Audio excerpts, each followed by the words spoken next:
চট্টগ্রামের আনোয়ারায় পণ্য ডেলিভারি দিতে যাওয়ার সময় অটোরিকশা উল্টে মোহাম্মদ আকরাম হোসেন নামে এক ডেলিভারি ম্যান নিহত হয়েছেন। রবিবার বেলা 12টার দিকে উপজেলার জুইদণ্ডী লামাবাজার এলাকায় এ ঘটনা ঘটে। নিহত আকরাম হোসেন আনোয়ারা উপজেলার বারখাইন ইউনিয়নের পশ্চিম ঝিউরি এলাকার মোহাম্মদ মুছার ছেলে।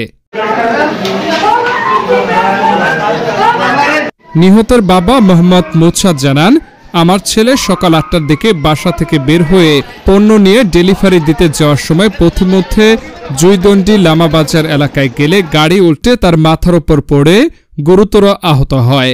সেখান থেকে উদ্ধার করে আনোয়ারা স্বাস্থ্য কমপ্লেক্সে নিয়ে গেলে কর্তব্যরত চিকিৎসক মৃত ঘোষণা করেন। আমার 4 ছেলে সন্তানের মধ্যে সে সবার ছোট, সে 7ম শ্রেণীতে পড়ে। আনোয়ারা উপজেলা স্বাস্থ্য ও পরিবার কর্মকর্তা ডাক্তার মাহতাব উদ্দিন চৌধুরী জানান, দুপুর 1টার দিকে মৃত অবস্থায় আকরামকে হাসপাতালে আনা হয়। নিহতের লাশ তার পরিবারের কাছে হস্তান্তর করা হয়েছে।